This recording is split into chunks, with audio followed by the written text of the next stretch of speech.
출애굽기 21장 33절에서 22장 15절까지 읽습니다. 같이 봅니다. 사람이 구덩이를 열어두거나 구덩이를 파고 덮지 아니하므로 소나 나귀가 거기에 빠지면 그 구덩이 주인이 잘 보상하여 짐승의 인자에게 돈을 줄 것이요 죽은 것은 그가 차지할 것이니라. 이 사람의 소가 저 사람의 소를 받아 죽이면 살아있는 소를 팔아 그 값을 반으로 나누고 또한 죽은 것도 반으로 나누려니와 그 소가 본래 받는 버릇이 있는 줄을 알고도 그 임자가 단속하지 아니하였으면 그는 소로 소를 갚을 것이요 죽은 것은 그가 차지할지니라. 사람이 소나 양을 도둑질하여 잡거나 팔면 그는 소 한 마리에 소 5마리로 갚고 양 한 마리에 양 4마리로 갚을지니라. 도둑이 뚫고 들어오는 것을 보고 그를 쳐 죽이면 피 흘린 죄가 없으나 해돋우는 후에는 피 흘린 죄가 있으리라. 도둑은 반드시 배상할 것이나 배상할 것이 없으면 그 몸을 팔아 그 도둑질하는 것을 배상할 것이요. 도둑질하는 것이 살아 그의 손에 있으면 소나 낙이나 양을 막론하고 갑절을 배상할지니라. 사람이 밭에서나 포도원에서 짐승을 먹이다가 자기의 짐승을 놓아 남의 밭에서 먹게 하면 자기의 밭에 가장 좋은 것과 자기 포도원에 가장 좋은 것으로 배상할지니라. 불이 나서 가시나무에 댕겨 낯가리나 거두지 못한 곡식이나 밭을 태우면 불러온 자가 반드시 배상할지니라. 사람이 돈이나 물품을 이웃에게 맡겨 지키게 하였다가 그 이웃집에서 도둑을 맞았는데 그 도둑이 잡히면 갑절을 배상할 것이요 도둑이 잡히지 아니하면 그 집 주인이 재판장 앞에 가서 자기가 그 이웃의 물품에 손댄 여부의 조사를 받을 것이며 어떤 이런 물건 즉 소나 낙이나 양이나 의복이나 또는 다른 이런 물건에 대하여 어떤 사람이 이르기를 이것이 그것이라 하면 양편이 재판장 앞에 나갈 것이요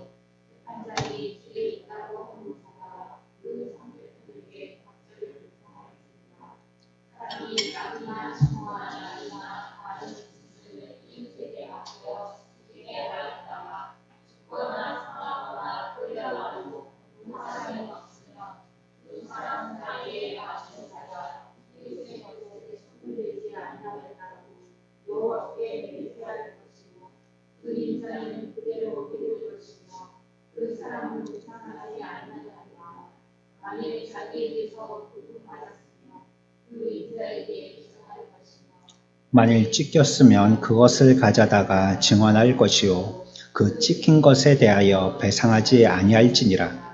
만일 이웃에게 빌려온 것이 그 임자가 함께 있지 아니할 때에 상하거나 죽으면 반드시 배상하려니와 그 임자가 그것과 함께 있었으면 배상하지 아니할지니라. 만일 새낸 것이면 새로 족하니라. 아멘. 우리가 지난 주일에요 율법에 대해서 생각해 보았습니다. 율법의 어떤 세부 조직도라 할까요? 생각할 때 우리 정리하고 오늘 우리가 다뤄야 될 부분들을 생각해 보겠습니다. 율법은 크게 무엇과 무엇으로 나눈다고 했죠? 한 부분으로 생각한다면 십계명과 율례로 나눈다고 그랬죠. 십계명은 헌법과 같은 것들이라 하였습니다. 헌법. 우리나라의 가장 높은 상위의 법이 있죠. 그 헌법 이하에 있는 법들은 그 위에 있는 상위에 있는 헌법을 벗어날 수 없어요. 항상 하위법은 상위법 밑에 존속되어집니다. 거기에 비해서 이 율례는 헌법과 같다라고 십계명을 얘기한다면 시행 규칙과 같은 것입니다. 율례는요, 어떨 때는 어떻게 하라, 어떨 때는 어떻게 하라. 이렇게 구분할 수 있다라고 말씀드렸고요. 또 한 가지, 율법을 나눌 때에 도덕법, 그리고 또 무슨 법이 있다고 그랬죠? 의식법. 그렇죠? 이거는 뭐 할 때 쓰는 거라고 그랬죠? 제사 지낼 때 쓰는 거. 그 다음에 도덕법은 십계명을 얘기하는 거고요. 그 다음에 또 한 가지는 무슨 법이라고요? 시민법. 이거는 우리나라로 치면 민사법과 같은 것이다. 이렇게 말씀드렸습니다. 그래서요, 오늘 우리가 읽었던 부분은요, 이 시민법에 관계된 내용입니다. 지난주에는 시민법 중에서 어떤 부분을 생각했죠? 우리가 본문으로 읽었던 내용 가운데에 어떤 부분이 나와 있죠? 예, 노예제도, 노예를 어떻게 다룰 것인가. 노예가 소속되어 있는데, 주인에게 소속되어 있는데, 이 노예를 어떻게 다룰 것인가. 이걸 얘기했다 했잖아요. 오늘은 조금 더 다른 부분들을 생각할 겁니다. 21장 우리가 읽었던 33절에서부터 22장 15절까지의 내용을 갖다가 법의 이름으로 한번 규정 지어 본다면 이거는 사유재산법이다 할 수 있겠습니다. 그러니까 지금 우리가 다루고 있는 이 법은요, 시민법에 관계된 것입니다. 시민법. 민사법과 같다는 이 시민법에 관계되어져서 21장 33절에서 22장 15절까지는 사유재산법을 다루고 있는 것입니다. 제가 사유재산법이라고 했습니다. 어떤 사상은요, 사유재산을 인정하지 않습니다. 공동생산에서 공동분배를 원칙으로 삼습니다. 그게 어디죠? 어떤 사상이죠? 그게 공산주의입니다. 공산주의. 그래서 공산주의하고 기독교하고는 사상으로 같아질 수가 없어요. 공산당이라고 얘기하지만 그 당이라는 거는 자기들이 그냥 그걸 그럴싸하게 보여서 우리가 뭐 민주당이다, 국민의힘이다, 무슨 당 이름 붙이듯이 자기들도 굉장히 민주적인 무엇인가 당을 갖다가 만든 것처럼 붙이느라고 당을 만들었죠. 사실은 그거 당이라고 하기가 힘들죠. 거기는 어떻습니까? 개인의 재산을 인정하지 않습니다. 물론 북한의 저 시골 같은 데는요, 배급을 받고요. 그 배급은 굉장히 작은 양이고 지금 또 고립되어 있잖아요. 주변의 국들로부터 경제 제재를 지금 받고 있는 상황이기 때문에 뭐가 수입돼서 들어가지를 못하는 거예요. 정상적인 루트로는. 그런 게 밝혀지면 그것까지 지원해준 그런 제3국까지 또 제재를 받게 되니까. 이걸 세컨드리 보이콧이라고 그러죠. 그래서 도와준 나라를 뒤에서 도와준 또 다른 업체나 나라가 있으면 그것까지도 또 제한을 하는 거예요. 그러니까 그렇게 되면 뭐 장사도 못하고 나라도 신용도가 떨어질 테니까 아예 그런 걸 못하니까 북한은 굉장히 고립되어 있습니다. 그러다 보니까 시골은요, 이와 같이 힘들고 어렵게 그렇게 살고 있어요. 굉장히 어렵게. 근데 평양은 조금 다르대요. 평양은 우리나라로 치면 수도잖아요. 서울이잖아요. 거기 물론 공동 생산하고 공동 분배한답니다. 그런데 거기는 출신 성분이 좋은 사람들이라든지 그런 사람들이 살기 때문에요. 뭘 이렇게 배급을 해도 저기 시골에서 배급해 주는 것처럼 뭐 옥수수라든지 뭐 그런 걸 배급하지 않고 우유를 배급하고요. 빵도 배급하고요. 그런답니다. 공짜로. 물도 공짜고 전기도 공짜고. 그게 뭐 다 그런지는 모르겠습니다만 뭐 집도 공짜고. 그래서 자기들 선전하려고 신문이나 TV 같은 거 이렇게 낼 때 보면 그럴싸하게 아파트 멋지게 고층으로 지어가지고요. 그래가지고 이거 우리 위대한 지도자 동지께서 다 우리에게 무료로 주신 거라고 막 그러면서 밥상에서 막 여러 가지 반찬 놔두고 가족들하고 막 웃으면서 밥 먹고 이런 걸 갖다가 광고 영상으로 찍어서 보이기도 하고 막 그러는데 조금 편차가 있긴 하답니다. 그러나 이러나 저러나 그것도요, 공산주의라서요, 함께 생산을 하고요, 함께 분배를 합니다. 하지만 성경은 사유재산에 대해서 인정을 하고 있어요. 자기의 재산 어느 정도는 자기가 소유할 수 있다라고 얘기하는 것입니다. 그리고 또 그렇기 때문에 내 재산, 남의 재산이 구분되어 있어서요. 내가 남의 재산에 손해를 끼치게 되어졌을 때 이거를 어떻게 해결할 것인가에 대해서도 오늘 자세하게 설명을 하고 있어요. 사유재산을 인정하니까. 그렇지 않다면 배상하고 그럴 거나 있겠습니까? 나라에서 알아서 해를 끼친 사람은 벌 내리면 되는 거고요. 그 다음부터 더다 덜도 필요 없고 적당하게 똑같이 분배하면 되는 거거든요. 그냥 성경은 그렇게 얘기하지 않죠. 자발적으로 자기 재산을 갖다가 다른 사람과 나누는 것을 성경은 우리들에게 하라고 계속 촉구하고 있거든요. 내가 가진 것이 있으면 나누라라고 얘기하고 있어요. 여러분들이 가지고 있는 뭐 빵이 있다면 빵 나누라고 얘기하고 있어요. 물이 있으면 물도 나누라고 얘기하고 있어요. 그 성경에서 얘기하고 있는 것입니다.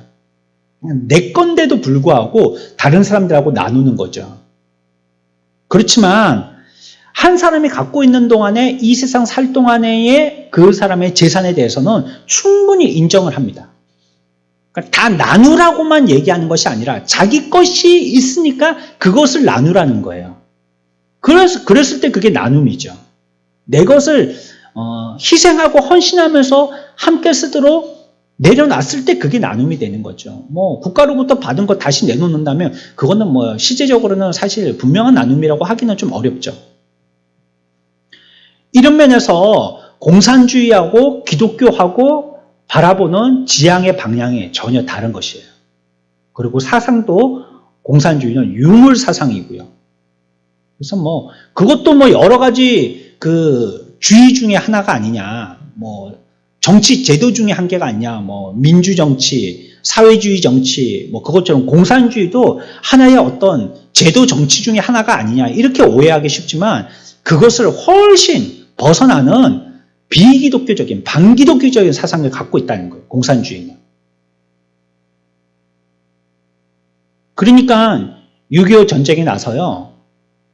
북한에 막 한 새벽에 막 한꺼번에 몰려 내려왔잖아요. 막 정신없이 정말 막 대나무 쪼개듯이 밀려 내려왔잖아요.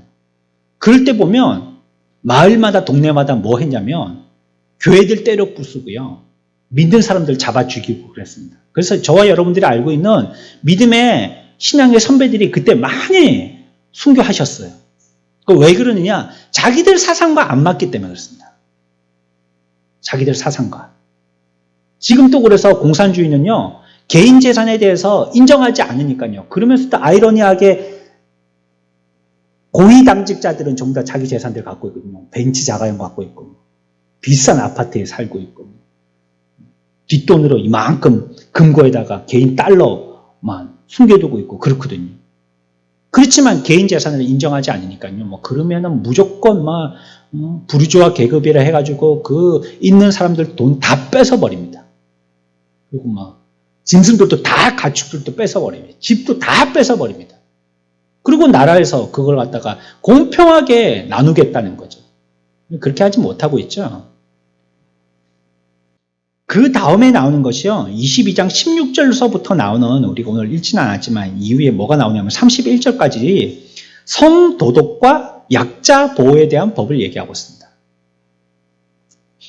여러분, 한 사회가 얼마나 건강한가를 알아보기 위해서는요, 두 가지 측면에서 그 건강도를 측정해 볼 수 있는데 그 한 가지가 성도덕입니다. 그 사회가 얼마나 건강한가. 그 성도덕을 보면 알아요. 그 변천되어져 가는 과정이 긍정적이냐 부정적이냐 이런 것을 가지고 그 사회가 지금 밝은 사회인가 아니면 병들어 있는 사회인가 안다는 거예요. 여러분들은 어떻게 생각하십니까? 우리나라에 대해서는 여러분들 어떻게 생각하세요? 성문화에 대해서 어떻게 됐다라고 생각합니까? 저는 요즘에 깜짝깜짝 놀랍니다. 예전에는 뭐 남녀 7세 부동석 하면 그건 옛날 말이고요. 정말로 옛날 말이죠. 그렇죠?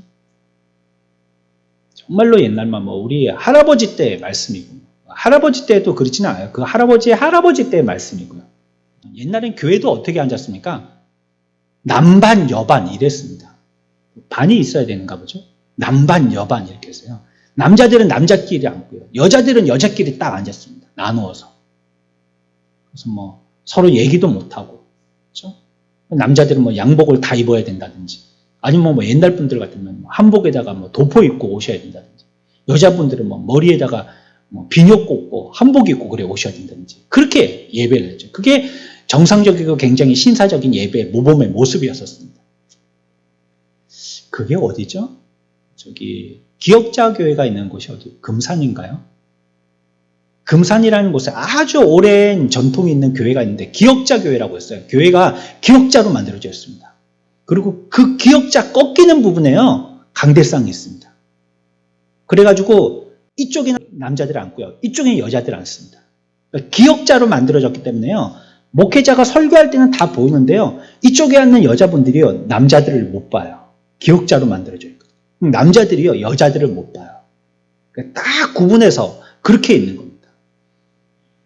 뭐 지금은 많이 시대가 바뀌었지만 오늘날은 여러분들이 앉고 싶은 자리에 앉지 않습니까? 일부러 가족석이다 해서 가족들끼리 같이 앉으라고 권장하기도 하고 합니다. 그러나 그것과는 달리 사회는 어떠느냐? 요즘에 보면 아직 결혼하지 아니한 그러한 미혼의 남자 여자가 그 둘이서 성인이라고 같이 친구라고 하면서요, 그냥 같이 사는 거예요. 같이 사는 거예요. 동거하면서 사는 거예요. 지금 또 거기에 대한 개방 의식들을 설문조사해보면 60% 이상이요, 거기에 대해서 다 찬성들을 합니다. 뭐 왜 결혼을 그와 같이 시험적으로 할 것이냐는 거예요. 알지도 못하면서. 그 남자와 그 여자에 대해서 내가 알지도 못하는데 왜 그렇게 시험적으로 결혼을 하겠냐는 거예요. 그러면 어떻게 결혼해야 되느냐? 살아보고 결혼해야 되죠. 한 1, 2년 같이 살아보고 그래서 마음 맞으면 결혼하겠다. 이게 굉장히 합리적인 생각이죠. 그렇지만 이건 성경적은 아닙니다. 같이 사는 거예요. 같이 한 입을 덮고 자는 거예요. 그러다가 살다가 마음이 맞지 않으면 그러면 또 헤어지는 거예요. 헤어질 때는 쿨하게, 쪼잔하게 또 서로 전화하고 그렇게 하지 않고 그냥 쿨하게 헤어지고 또 만나고 그렇게 산다는 것입니다. 그렇게 하면 훨씬 더 결혼의 성사율이 높아진다든지 가정이 건강하게 만들어질 것 같지만 아니에요. 오히려 반대입니다. 훨씬 가정이 많이 깨지고요. 그러면서 그 결혼 제도는 흔들리는 겁니다. 이제는 뭐라고까지 얘기합니까?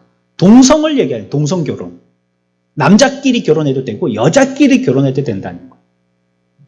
왜 꼭 가족을 갖다가 남자, 여자, 엄마, 아빠를 두고 밑에 아이를 갖다가 좀 이걸 갖다가 건강한 가족이라고 이거 누가 정했냐는 거예요. 누가 도대체. 우리는 그거 따르고 싶지 않으니까 그런 정형적인 방법 이런 것들을 나는 원치 않으니까 우리는 우리 나름대로의 결혼의 제도를 갖다가 만들어 보겠다고. 그리고 어떻게 하면 남자들끼리 삽니다. 그리고 한 사람은 엄마 역할을 합니다. 그 여자들끼리 삽니다. 또 한 사람은 아빠 역할을 하는 겁니다. 그 아이는 어떻게 하느냐? 데려와서 키우는 거예요. 어디에서? 아이를 돌보지도 않고. 그러니까 이게 굉장히 쿨한 거고, 굉장히 젠틀한 거고, 이 시대에 발맞춰 나가는 이 시대의 흐름과 뒤처지지 아니하는 아주 신식인 것처럼 이렇게 보이는 거예요. 그리고 거기에 대해서 아무도 뭐라 하지 않습니다. 누구도 거기에 대해서 나무라지 않아요. 케어 축제 이런 거 차원에서도 저번에 하고 그랬었죠. 동성애 축제입니다. 동성애 축제. 무지개 그림. 그들의 상징이죠. 왜 차별하느냐? 왜 우리를 차별하느냐? 우리는 똑같이 사랑하는 거다 이거. 남자끼리 사랑하는 거고 여자끼리 사랑하는 거다. 왜 우리를 차별하느냐? 이렇게 얘기합니다. 이런 것이 우리 사회의 건강의 척도를 얘기하는 것입니다. 성경은 혼전순결을 얘기하고 있어요. 결혼하기 전까지는요. 그렇게 해서 만약에 서로 같이 살거나 그렇게 해서 성의 어떤 선을 넘으면요. 그 돌맞아 죽이는 거예요. 그런 거. 성경적으로 얘기한다면. 있을 수 없는 일이죠. 허락되지 않는 것입니다. 사회가 그렇다고 우리 자녀들을 그렇게 방치해서는 안 될 것입니다. 정확하게 가르쳐줘야 되겠어요? 똑똑하게 가르쳐야 될 것입니다. 우리가 그들을 이끌어야지 성경으로 진리의 말씀을 쫓아서 사회가 어느 방향으로 가야 할지 길을 잡도록 해야지 우리가 그냥 눈먼 사람처럼 해가지고 더듬다가 사회에서 죄를 향하여서 나가는 사람들 꽁지 붙잡고 따라가는 사람이 되어서는 안 되겠어요. 지금 우리나라가 어떻게 되고 있는지 보십시오. 얼마나 건강한가 우리 사회가 지금. 그런 아주 성적인 춤을 추고 막 그러면 야 저건 야하다. 저거는 어디 나이트클럽에서 추는 춤을 갖다가 여기 TV에서 막 나와서 춘다. 이제 예사가 됐죠. 이제 그런 춤. 예사죠. 이제 춤이라 하면 전부 다 그런 성적인 매력을 갖다가 나타내야지만 그거 춤 잘 춘다라고 그렇게 얘기합니다. 아마 춤추라고 할 때 앞에서 부채춤 추고 그러면 막 휴지 던지고 난리가 날걸요. 근데 그런 거는 춤도 아니고 그냥 전통 춤으로 그냥 상자 안에 딱 가둬 넣어 버렸어요. 춤이라면 이런 게 춤이라는 거예요. 영화도 보십시오. 15세? 그게 15세가 아니에요. 65세 제한. 이 정도 돼야 될 걸 갖다가요. 중3쯤 만으로 15세 한다면 중학생까지 볼 수 있는 영화라는 거예요. 근데 첫 장면서부터 배드신이에요. 그런 영화 많습니다. 우리나라에서 뭐 영화 심의 규제 이런 위원회에서 뭘 갖고 기준으로 심의를 하는지는 모르겠지만 그런 거 많아요. 굉장히 병들어 있어요. 우리나라. 예전에 동양적인 유교 사고에 묶여 있다가 이제 개방적인 어떤 서구식 사고를 갖다가 받아들였었기 때문에 그 충격이 더하다라고 생각하는 게 아니에요. 이건 성경적이지 않다는 것이에요. 성부패가 말할 수 없는 이런 시대가 됐습니다. 그리고 그로 인해 가지고 몹쓸 질병들도 많이 나타나게 되었고요. 한국의 사회가 이걸 어디에 성경에서 얘기하는 것 말고는 절대적인 것을 얘기할 수 없지만 다른 서구의 사회와 비교해 보아도요. 한국의 이런 성적인 문화는요. 많이 타락했습니다. 미국이 굉장히 타락했을 것 같죠. 보수적인 데는 굉장히 보수적입니다. 굉장히 보수적입니다. 반드시 손님을 만날 때는 남자들은 넥타이 정장을 메고 가고요. 여자들은 반드시 소매가 있는 옷을 입고 다닙니다.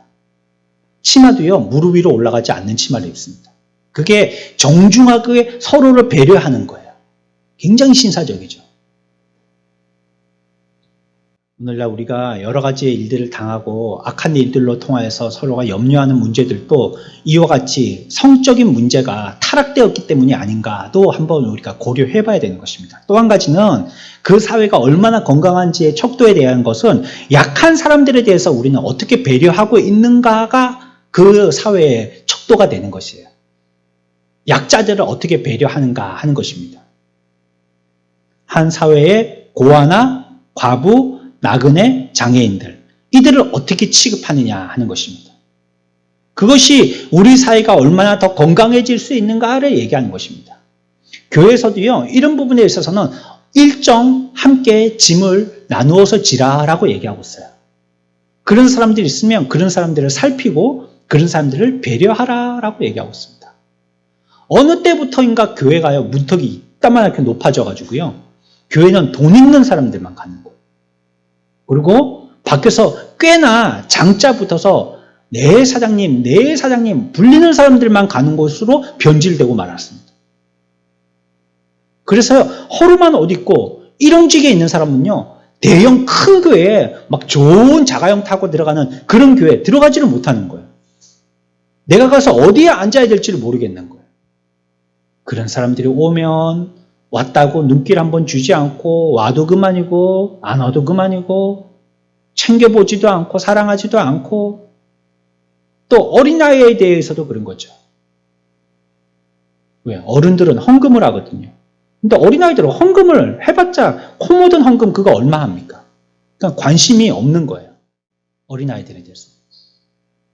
교회가 운영되려면 재정이 있어야 되는데 재정은 어른들이 많이 내거든요. 아이들이 11조 내봤자 500원, 1000원 내는데 어른들은 훨씬 많이 내거든요. 그러니까 어린아이들에 대해서 관심이 없는 거예요. 약자들에 대해서 배려하지 못하는 사회는요, 이거는 그 사회가 그만큼 병들고 문드러지고 있다는 얘기입니다. 교회도 마찬가지입니다. 교회는 어떤 곳입니까? 병든 자 오는 곳입니다. 가난한 자가 오는 곳입니다. 복음성과 가사처럼요. 죄에 지친 사람들, 그런 사람들이 오는 곳입니다. 그래서 그런 사람들이 많이 있어야 돼요.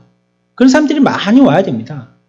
예수님도 복음을 전하러 다니실 때 어떤 사람들 찾아다녔습니까? 안목 보는 장님들, 사람 구실 못하는 귀신 들린 사람들, 날 때부터 한 번도 걸어보지 못했던 안진뱅이들, 이런 사람들 찾아가서 그들을 고쳐주셨지 않습니까? 주님은 또 어린아이가 오는 것을 막지 말라고 제자들에게 나무라셨거든요. 꾸짖지 말라고. 어린아이들이 오도록 해야 된다라고. 전부 다 약자지 않습니까? 과부에게 가가지고 물 한 사발 달라고 얘기하고, 과부는 실제적으로 과부는 아니고 남편이 있지만 한 명도 내 남편이 아니라고 얘기하니까요. 근데 약자들에 대한 주님의 배려가 있으셨어요. 그 사회도 그래야 된다는 것을 성경, 이게 지금 무슨 법을 얘기하고 있다고요? 시민법 얘기하고 있습니다. 시민법. 성경은 뭐 높은 차원의 영적인 것, 이런 것 얘기하는데요.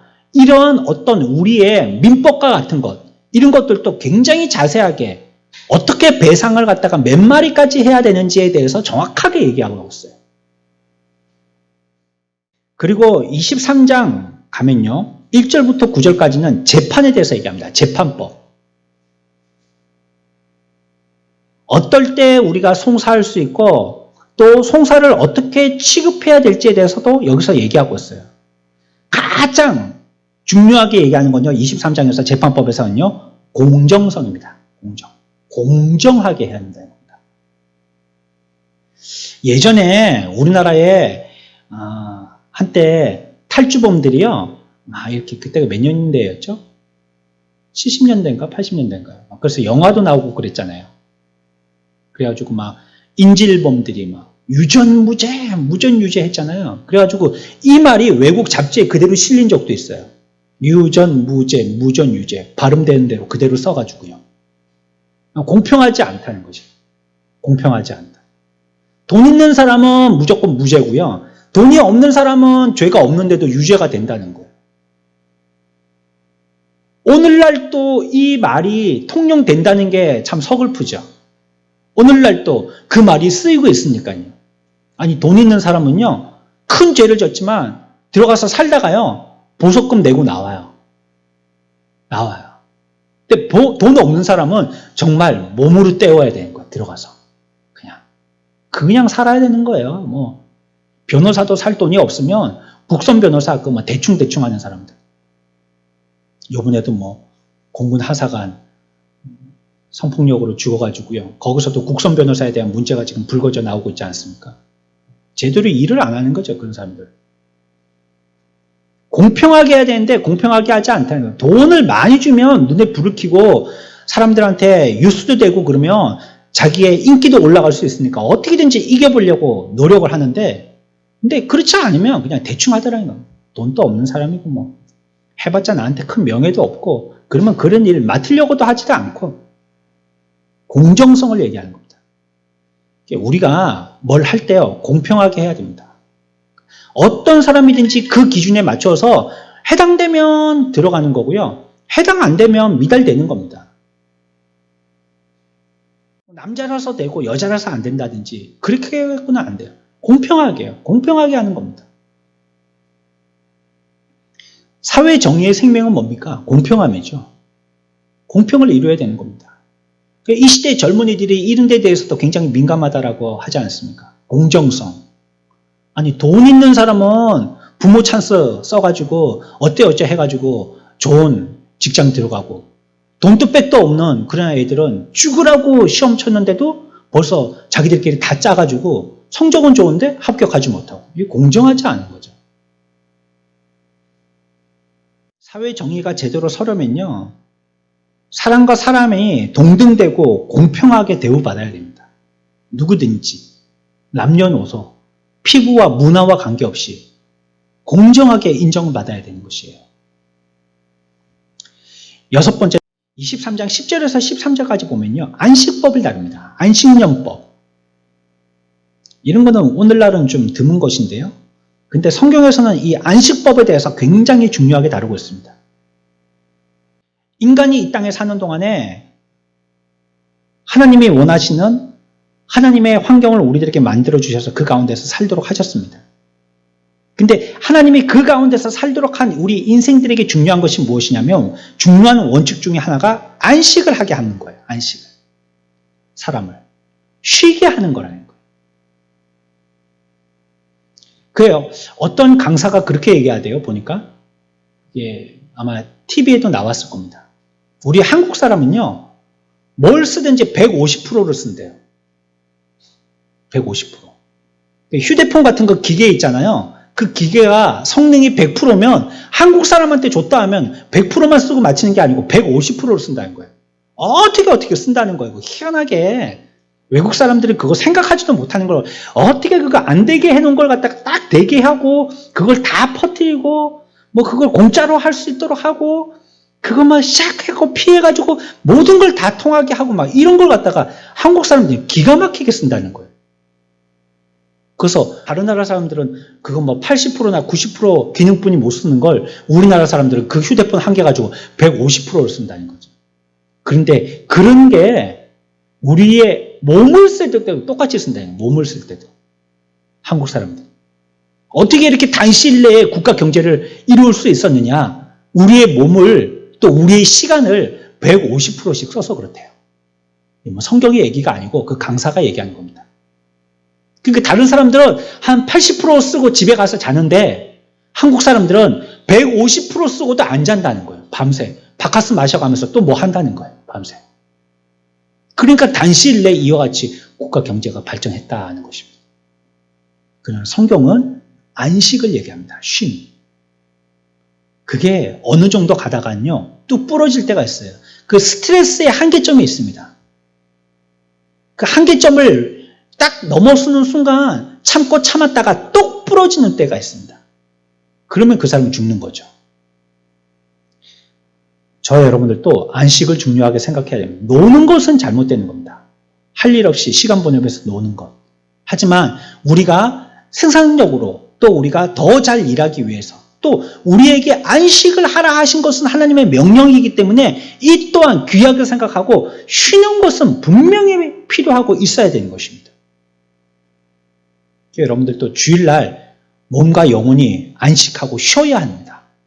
그때 또 못한 일 하러 가고 또 어디 달려가고 막 먼데 외출하고 이런 것들은 삼가해야 되겠죠. 자, 우리 여기까지 생각해 보았습니다.